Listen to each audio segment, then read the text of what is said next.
We may not be in Venice, but you too can have a bit of Venice in your home.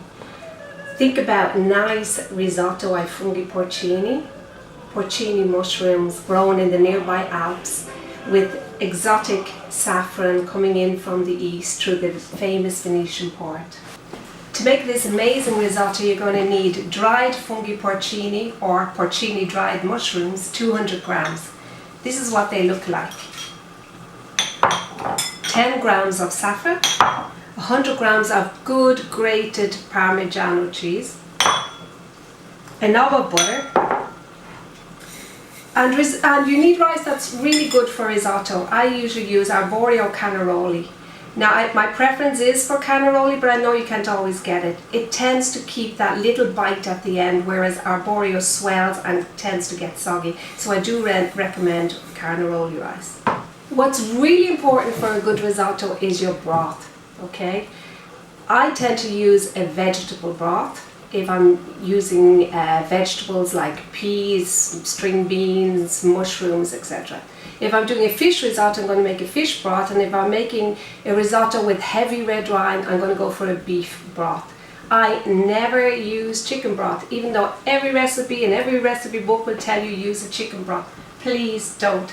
It's too fatty, it overpowers the other ingredients, and you know what, when I think of chicken broth, I think of being ill with a high temperature and I'm looking for comfort food. This is not what we're looking for today.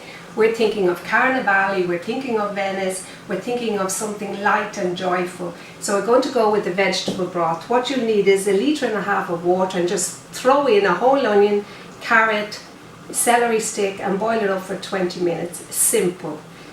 Of course, if you're busy, you're working, you come in tired, just use an organic stock cube.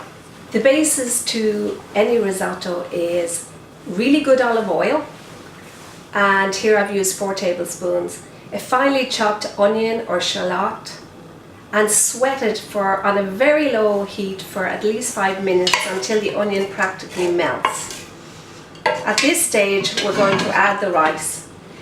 Adding the rice at this stage, it absorbs that beautiful olive oil, the flavours of the onion, and this technically is called toasting. So we're going to throw in the rice and just stir it so it gathers up all those flavours. Just for half a minute or until it's nice and shiny. You probably notice I'm using a red onion here, which is quite unusual. And that's because I have a friend from Calabria, and they have these amazing red onions from Tropea, and he actually posted me over a box. And this is typical of Italians. They're so proud of their local produce.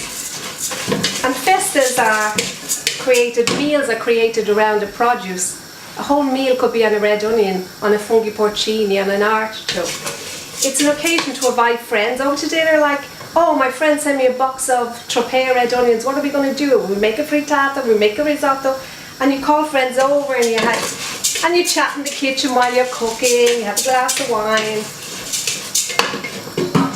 Now it's nicely toasted, as you can see. So we're going to pour in some white wine. I'd say a full glass of white wine will do.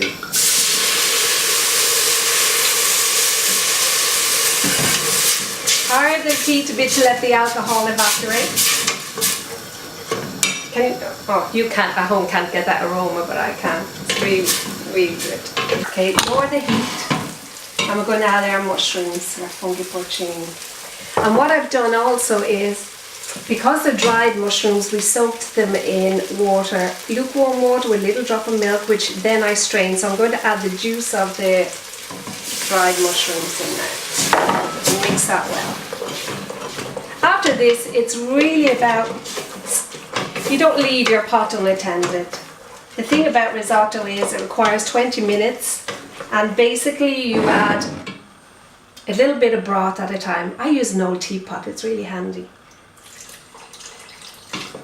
Just add a little at a time like that. Can you see that?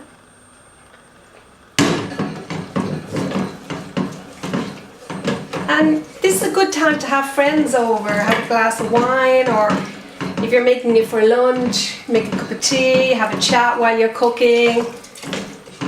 This is when I'd started earlier. So we're about 5 minutes from the end. And what I'm going to do is I'm going to add the saffron. So take your saffron, dilute it in a little bit of broth. I mean, that's just so exotic, isn't it? And this, you know, I always think of Venice in the 16th century and the saffron coming in, you know, all those tales of Marco Polo and all those. Yeah. Stir that through. At this stage, we manticare il risotto. What does that mean? It means cream your risotto. So a knob of butter, plenty of Parmigiano. You know, you can overload a Parmigiano for a risotto. It's perfectly okay.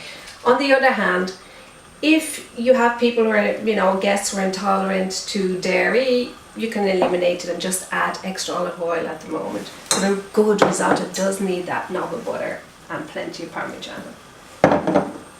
So gonna mix it through. Oh wow.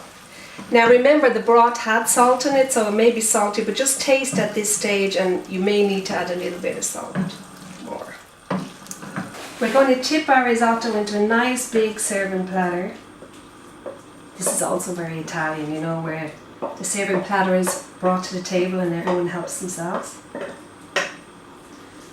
So there, I mean, that brilliant yellow colour, it's just gorgeous. A perfect combination with your funghi porcini and saffron risotto is the local Valpolicella wine. And this is my little Venetian glass, which I picked up recently in Venice. Venetians tend to drink wine from minute little glasses. Buon appetito da Venezia.